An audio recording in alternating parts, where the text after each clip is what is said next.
Fala, oitavo ano. Temos agora a nossa última videoaula, né, de conteúdo do ano e vamos falar do capítulo 12, Segundo Reinado, que é o capítulo que falta, né, no nosso livro. Lembrando que semana passada eu falei o capítulo 13 e o capítulo 14 juntos, tá? Eu tinha pulado do 11 para o 13. E agora a gente fecha com o 12, tá bom? E no capítulo 12 a gente vai falar sobre o Segundo Reinado, tá bom?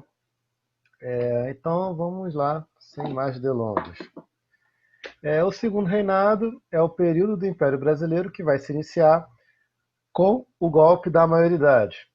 E teremos já aí o reinado de Dom Pedro I até a proclamação da República em 1889, tá? Sobre o segundo reinado, vamos seguir aí a divisão do livro de vocês, tá? Com os anos iniciais primeiro. Durante a regência, nós falamos sobre disputas de poder entre os grupos conservadores e grupos liberais, né? Entre restauradores, liberais moderados e liberais exaltados, né? Depois em regressistas e progressistas e depois em conservadores e liberais, né? Encerrando aí a regência e iniciando o segundo reinado. Bom, com o golpe da maioridade, os liberais pensaram que, ao dar o poder para Dom Pedro II, eles conseguiriam influenciar as decisões do imperador e depois, quem sabe, até mesmo dar um golpe de Estado e assumir o poder, né? Mas não é bem isso que vai acabar acontecendo. O Dom Pedro II ele chega ao poder, realmente, e já no início do seu reinado, ele decide dividir, né? É, não é bem que ele decide, acaba sendo dividido aí a influência de liberais e conservadores no seu reinado. No início, ele decide criar o Ministério dos Irmãos, que serão 4 ministérios: Marinha, Guerra, Império e Fazenda. Nesses ministérios nós teremos irmãos, né, liberais controlando cada um desses ministérios. E os liberais estão atuando nesses ministérios, enquanto que os conservadores vão se fazer presentes no Congresso, né, no Legislativo, que no caso é a Câmara dos Deputados e o Senado lá do Segundo Reinado. Tá? Agora, as disputas entre esses grupos permanecem. E os conservadores decidem se aproximar cada vez mais do Dom Pedro II, já que não querem ter os seus interesses prejudicados. Né? Então, é, essa aproximação acaba levando, em 1841, um ano só passado o reinado, né, que Dom Pedro II ele decide dissolver o Ministério dos Irmãos, né, e também a Câmara dos Deputados, eleições que haviam sido feitas no ano anterior para a Câmara dos Deputados. Por quê? Primeiro, que as eleições para a Câmara dos Deputados elas foram conhecidas como eleições do cacete. Por que do cacete? Porque foram eleições nas quais muitos liberais que se candidataram ao cargo de deputados, eles recorreram ao uso da força, né, contratando capangas para coergir, né, coercer, né, para amedrontar, né, para botar medo nos eleitores e também levar à desistência de candidatos conservadores que iriam disputar as eleições. Então, por causa dessa violência desses grupos liberais mais radicalizados contra a oposição, essas eleições foram chamadas assim. E no ano seguinte, Dom Pedro II decidiu dissolver o resultado dessas eleições. E esses liberais, que acabaram vencendo nas eleições do cacete, não chegaram a assumir o seu mandato. Além disso, o Dom Pedro ele acaba desfazendo o Ministério dos Irmãos e criando um ministério mais conservador, como a gente pode ver aí na página 251, que eu vou colocar aqui para a gente dar uma olhada. Deixa eu botar aqui no livro. Espera aí. Aqui, tá? E nesse ministério mais conservador nós teremos algumas mudanças. A primeira é a restauração do Conselho de Estado, que havia sido abolido lá durante a regência, né? E seria um conselho com funções consultivas para o imperador, ou seja, um órgão que ajudaria o imperador a tomar decisões. O poder judiciário voltou a ser exercido pelo governo central e não pelas províncias. Lembra lá, durante a regência Trina de Feijó, ou a regência Una de Feijó, não lembro agora qual das duas foi. Mas foi uma medida em que o governo regencial permitiu com que as províncias brasileiras, os estados brasileiros, é, tomassem as suas próprias decisões em relação à justiça, né? Contanto que não fossem contrárias à Constituição e tudo mais. Só que agora o judiciário voltou a ser do governo central, né? E uma outra mudança importante é que o Exército Brasileiro foi fortalecido. Teve mais investimento, mas teve uma atuação maior também, mas ele também seria responsável pelas defesas do território nacional, das fronteiras, né? E também seria muito utilizado para lidar com conflitos externos, principalmente com a Guerra do Paraguai, que a gente vai falar daqui a pouco. E a Guarda Nacional passou a ser a guarda pessoal do imperador, que deveria proteger o imperador e lidar com os conflitos internos, como revoltas e rebeliões. Tá? Bom, voltando para o resumo. Então foram essas as mudanças aí que tivemos nos anos iniciais. Só que essas atitudes do imperador, né, principalmente com os liberais, de dissolver o parlamento, de desfazer o ministério que esses liberais estavam controlando e tudo mais, acabam fazendo com que os liberais reajam. E muitos deles vão reagir com violência. Nessa reação dos liberais, nós teremos dois momentos: o sistema parlamentarista e a Revolução Praieira. Vamos falar primeiro da Revolução Praieira, tá? Apesar de você começar em 1848, o livro coloca ela primeiro. Então vamos aqui. Bom, a Revolução Praieira foi uma revolução que ocorre em Pernambuco, que também teve forte influência no Rio de Janeiro e em São Paulo, mas que não conseguiu ser deflagrada lá, tá? Pois ela havia sido derrotada. Esses movimentos revolucionários no Rio e São Paulo foram derrotados, no caso. Mas em Pernambuco foi bem sucedido por um tempo, e aí iniciou-se a Revolução Praieira. Ela estava sendo influenciada por aqueles movimentos liberais europeus que nós falamos no capítulo 13, tá? A Primavera dos Povos de 48, por exemplo, já que é o mesmo ano, inclusive, né? E quais foram as causas para essa revolução em Pernambuco acontecer? São várias. As principais nós podemos dizer o seguinte: alta concentração de terras em Pernambuco, no qual nós tínhamos o domínio até de uma família, que era a família Cavalcante, tá? Tivemos também a dissolução do resultado das eleições de 41, na qual muitos liberais que ganharam as eleições que foram fraudadas e tudo mais, acabaram não assumindo e, por ser um movimento liberal, esse movimento estava contestando aí essa atitude do imperador de dissolver o resultado das eleições. Os, os portugueses que dominavam o comércio na região, uma forte crise econômica pernambucana, que antes sobrevivia da produção de açúcar, e agora, no século XIX, o açúcar ele não está sendo mais tanto o produto principal a ser vendido no mercado externo, e sim, pouco a pouco passa a ser o café, com a região mais importante do Brasil agora sendo o Sudeste, né, São Paulo e Rio de Janeiro. E eles criticavam também o poder centralizado, né, do governo imperial. E quando que esse movimento deflagra? Quando o presidente da província, chamado Chichorro, né, que era um liberal, que é responsável pelo governo de Pernambuco, ele é deposto pelo imperador, em 47. No ano seguinte, a revolução se instaura, né, deflagra aí o movimento. Só que ele já havia sido organizado há alguns anos, através de jornais, né? O principal sendo o Diário Novo, que é um jornal que ficava na Rua da Praia, lá em Pernambuco. E por isso o nome Revolução Praieira. Então, em 48, os revolucionários, inspirados pelos ideais iluministas, liberais, toda aquela ladainha, eles assumem o poder em Pernambuco, né? E no ano seguinte, em 49, eles lançam o Manifesto ao Mundo, que vai conter as suas defesas e seus objetivos aí, né, para que o Império deveria obedecer e tudo mais. Vou colocar aqui, no livro de vocês não tem colocado de objetivos, mas se a gente olhar aqui na Wikipédia rapidinho, a gente vai ver que tem aqui, ó. Onde é que está aqui, ó? Seus objetivos. O que esse manifesto exigia?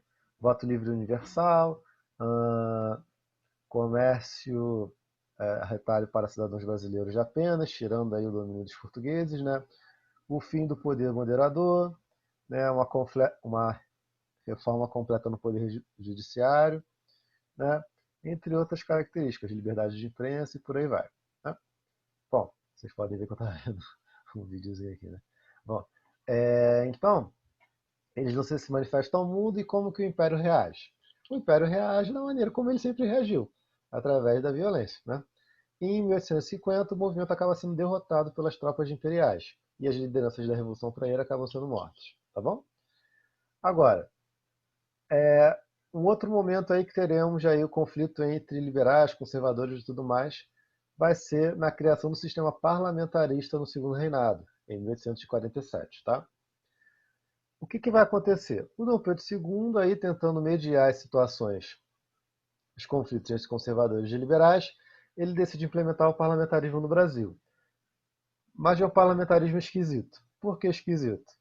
Porque num governo parlamentarista, normalmente o parlamento, né, o Congresso, o Senado, a Câmara, né, eles estão no mesmo nível do Poder Executivo. E um não manda mais do que o outro. Em alguns casos, até o parlamento está acima, né, do Poder Executivo e toma para si o Poder Executivo com a nomeação de um primeiro-ministro, né? Mas no Brasil Imperial é um pouco diferente. Por quê? Porque existe um quarto poder, que é o poder moderador.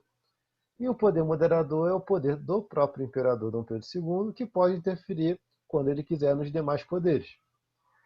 Então, o parlamentarismo existiu, né? E a organização do parlamentarismo no Brasil foi através de ministérios, então cada ministério ia ter lá a sua atuação no governo, né? E haveria também a eleição indireta de um primeiro-ministro, né, e tudo mais. Só que, caso o imperador quisesse, ele poderia interferir no parlamento, dissolver o parlamento, né, fechar por um tempo, entre outras coisas, né? Em todo caso, nós teremos três grupos políticos já atuando aí nesse sistema parlamentarista, e que a gente já falou sobre eles lá no período regencial. São os conservadores, os liberais moderados e os liberais exaltados. Então esses grupos liberais voltam a se dividir aí, né? Esses liberais exaltados, eles passarão a ser chamados de republicanos mais para frente, tá bom? Agora, os conservadores e os moderados. Os conservadores já apoiavam o Império incondicionalmente, defendiam todo o poder nas mãos de Dom Pedro II, né? E eram latifundiários, escravistas e por aí vai. Aquela elite dominante que a gente já está cansado de falar aqui. Os liberais moderados, eles criticavam o poder total, mas tinham medo de perder seus privilégios. Então, por causa desse medo, eles já acabam se aliando aos conservadores muitas vezes, tá? E acabam governando contra os exaltados. Os exaltados, também chamados de republicanos, como eu falei agora há pouco, defendiam o federalismo, ou seja, que cada província, que cada estado do Brasil, né, tivesse autonomia para se governar, tivesse maior autonomia, né? E muitos deles passariam a ser abolicionistas conforme o Segundo Reinado avança. Ou seja, eles defendem a mão de obra assalariada e o fim da escravidão. Tá? E aí o parlamentarismo é criado em 1847. Só que aí os conflitos permanecem. E aí, para resolver esses conflitos, em 53, conservadores e moderados se unem num gabinete chamado Gabinete da Conciliação. E eles passam a tomar as decisões entre si, isolando os radicais politicamente, os liberais radicais. E apesar da composição de conservadores e liberais moderados ser um pouquinho diferente, a gente vai falar que, na prática, eles governarão basicamente da mesma maneira. Porque, como eu falei, os moderados também fazem parte de uma elite no Brasil e não querem perder seus privilégios. Ao passo que os liberais exaltados, eles questionavam toda a estrutura monárquica absolutista, né, de poder concentrado nas mãos do imperador, que existia no Segundo Reinado. E uma vez que isso mudasse, os próprios privilégios que aquelas classes possuíam, os conservadores e moderados, e esses privilégios deixariam de existir. Então eles acabam se unindo e deixando os exaltados isolados politicamente. E esses exaltados republicanos só voltam a crescer com maior poder no final do Segundo Reinado, quando o Segundo Reinado está em crise. Bom, continuando aí. Sobre a economia do Brasil durante o Segundo Reinado aí do Dom Pedro II. Quais atividades econômicas de destaque teremos? Todas essas daqui nós já falamos no ano passado: látex, ciclo da borracha, né? Cultivo de cana, produção de algodão, drogas do sertão e pecuária. Todas essas daqui continuaram existindo durante o Segundo Reinado. Agora, a borracha ela passa a crescer a partir de uma época aí, visto que os Estados Unidos passaram por sua revolução industrial e estão agora produzindo automóveis. E para você produzir pneu para o automóvel, você precisa de látex. E aí o Brasil ele aumenta sua produção de borracha, né, para vender aí para os americanos. A cana-de-açúcar, apesar de estar em crise há algumas décadas já, ela continua importante, mas ela vai dar vez para o café ser o principal cultivo a ser vendido aí para a Europa e o resto do mundo, tá? O algodão continua, mas se vocês verem no livro, aqui, vocês vão reparar que nessa tabelinha aqui, ó, a gente consegue ver o café, o açúcar, o algodão, o fumo e o cacau. E a gente vê que a produção de café ela vai aumentando conforme as décadas avançam, até mesmo com o fim do segundo reinado. O açúcar diminui de importância e o algodão ele tinha mais, aí diminuiu, aí aqui ele aumentou e depois voltou a diminuir. E esses daqui sempre foram poucos, né? Agora, por que o algodão ele correspondia a cerca de 10% aí, né, 11% da exportação brasileira, diminui e nessa década aqui ele volta a ter um papel maior, até mesmo que o açúcar, representando quase 20% da exportação do Brasil. Porque se vocês repararem bem, entre 1861 e 1870, a gente passou, os Estados Unidos tiveram, né, a Guerra Civil Americana. E no momento de Guerra Civil, a produção de algodão nos Estados Unidos sofreu uma grande queda. E aí o Brasil aproveitou essa instabilidade lá para aumentar a produção aqui. E aí abasteceu a industrialização inglesa, que utilizava de algodão, né? E outras regiões aí como matéria-prima. Bom, voltando aqui para o resumo. Agora, durante o segundo reinado, o Brasil ele inicia uma pequena industrialização, mas não porque era um projeto do imperador, mas sim por um projeto privado do cara que é chamado de Barão de Mauá, tá? O Barão de Mauá ele tinha uma ligação forte com o imperador e ele recebe até o apoio do império para industrializar o Brasil. Mas o imperador ele tinha aí bons olhos para modernização e tudo mais. Só que o imperador ele tinha que fazer uma média lá com a elite escravista que apoiava o império, que era uma das bases do império. Então o imperador muitas vezes ele ficou neutro ou o império acabou dificultando aí o crescimento do Mauá e a industrialização do Brasil.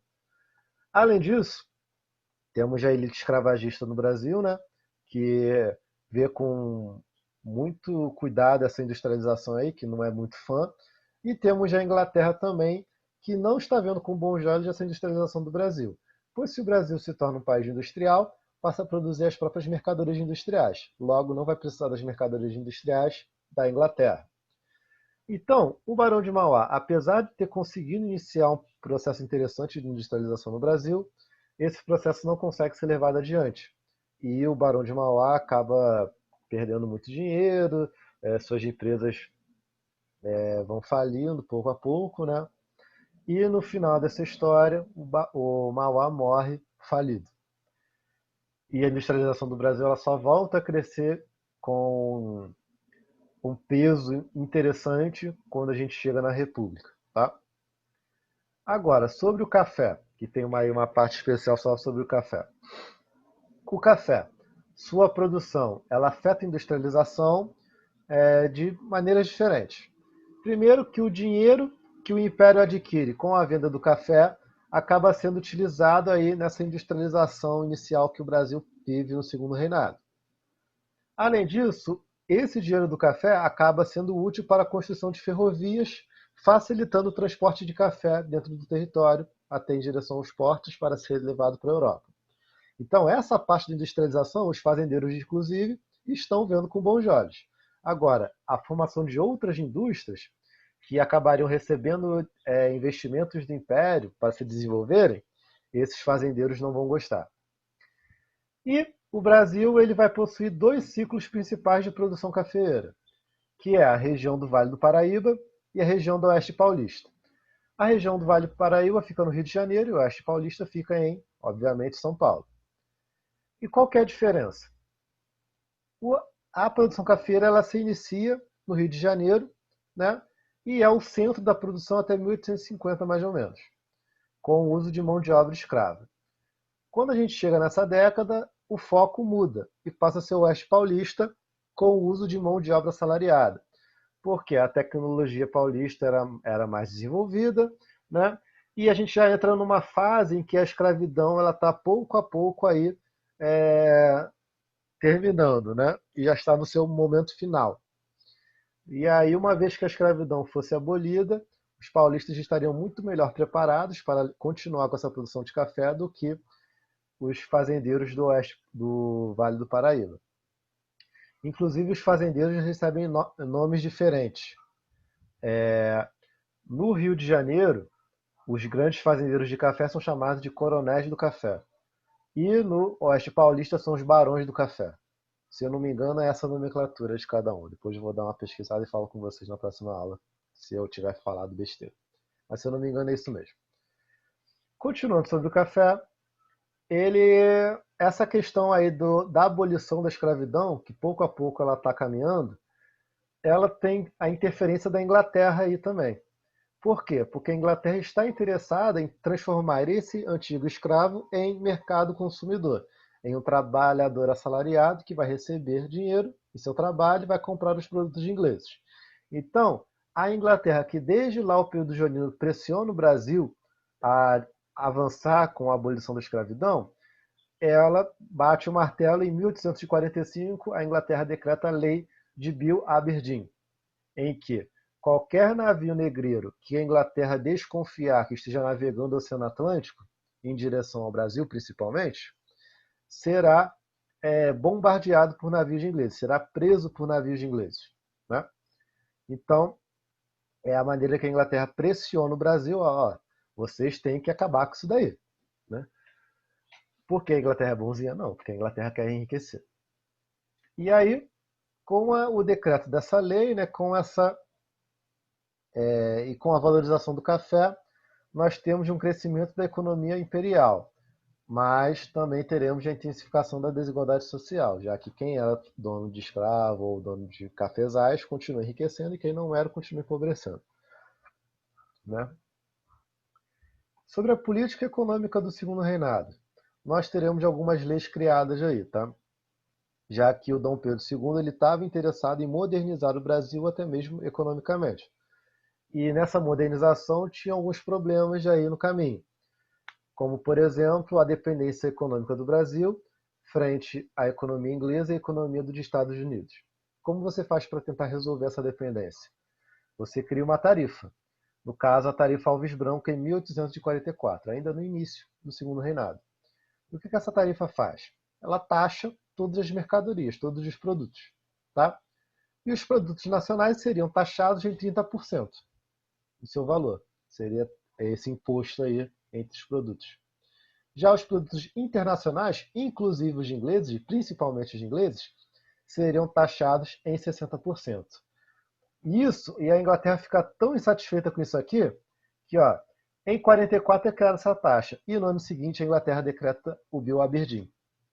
Então, é meio que a resposta inglesa aí por essa afronta que o governo brasileiro imperial faz em aumentar a taxa sobre os produtos de ingleses. Em 1850, nós temos a Lei Eusébio de Queiroz, em que o Brasil, né, decide ele mesmo proibir o tráfico negreiro, né? Ou seja, 5 anos depois da Lei de Bill Aberdeen, que valia para a Inglaterra, né, por pressão inglesa, o governo brasileiro proíbe o tráfico negreiro pelo Império. Quer dizer que a escravidão acabou? Não. Quer dizer que agora você não traz mais escravos da África para o Brasil. Você até continua trazendo, mas agora vai ser muito mais difícil desses escravos chegarem nos portos oficiais do Brasil, já que para o Império Brasileiro isso é uma atividade proibida agora. E como é que você gera escravos dentro do Brasil agora? Através, né, do nascimento de novos escravos, dos escravos que já existem aqui, gerando novos filhos que serão escravizados. Né? Continuando. Naquele mesmo ano, temos a criação da Lei de Terras. E essa Lei de Terras já significa o seguinte: é uma reação do Império, da ala mais conservadora, né, do parlamento, contra a possibilidade de ex-escravos conseguirem terras. Ou seja, o que esse parlamento faz? Aumenta muito o valor mínimo para a compra de terra, para você comprar alguma terra, para você mandar, né?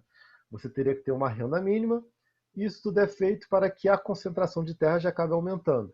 E os escravos que ficariam, com o passar do tempo, com a abolição da escravidão avançando pouco a pouco, esses ex-escravos livres não tivessem condições de conseguir terras para trabalhar.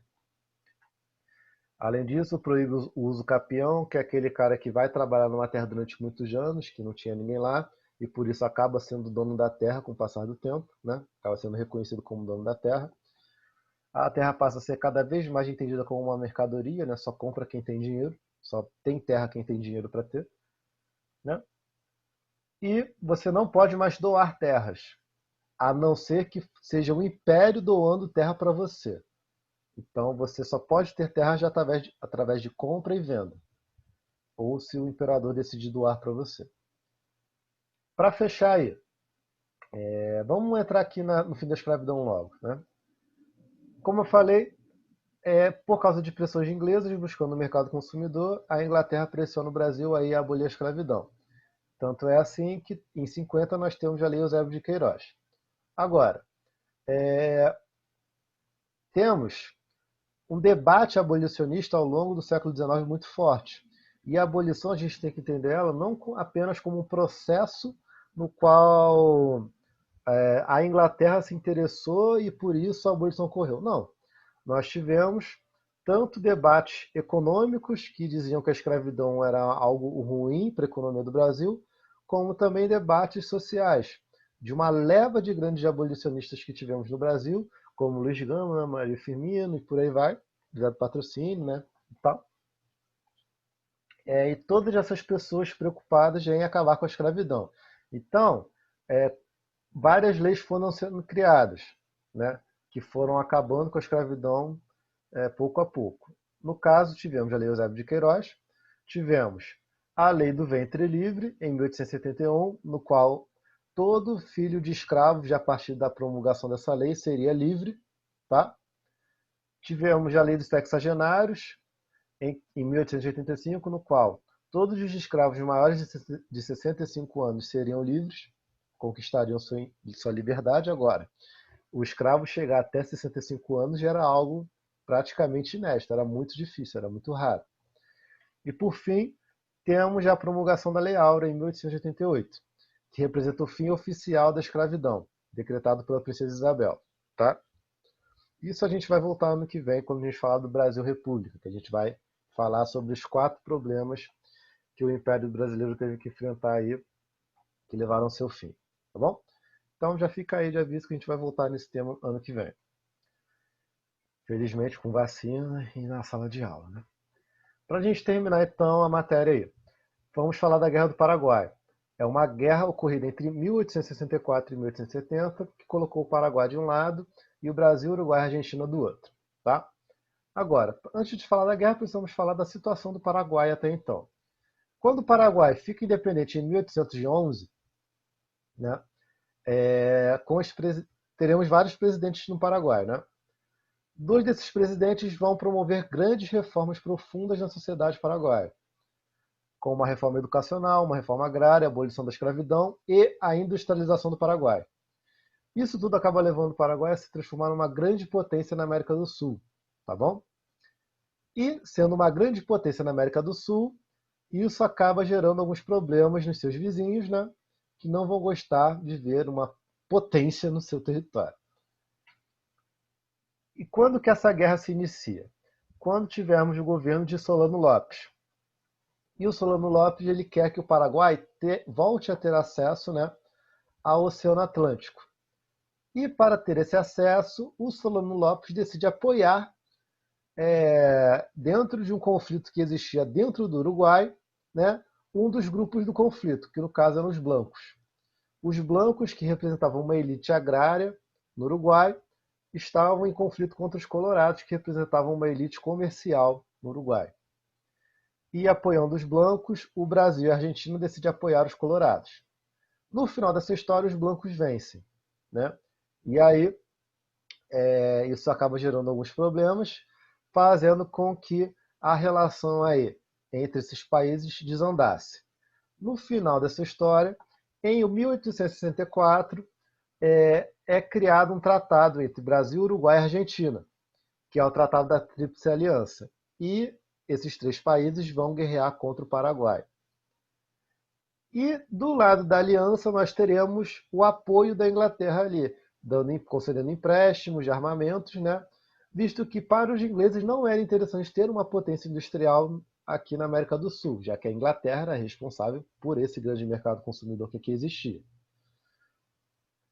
No desenrolar dessa guerra, nós teremos duas batalhas importantes: a Batalha do Riachuelo e a Batalha do Cerro Corá. Do Riachuelo, em 1865, ela representou a destruição de boa parte da frota paraguaia.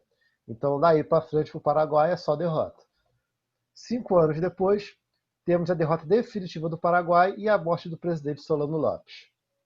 E quais serão as consequências dessa guerra do Paraguai aí para a sociedade paraguaia e o resto da América do Sul? Primeiro, que a população paraguaia é dizimada. Restam apenas alguns idosos e mulheres, em sua maioria. Até mesmo crianças não foram perdoadas aí nesse conflito. Isso acaba levando a um grande enfraquecimento econômico do Paraguai, que permanece ao longo de várias décadas, sendo sentido praticamente até hoje, né?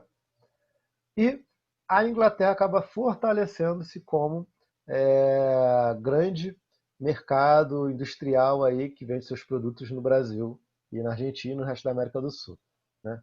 Grande produtor industrial, na verdade.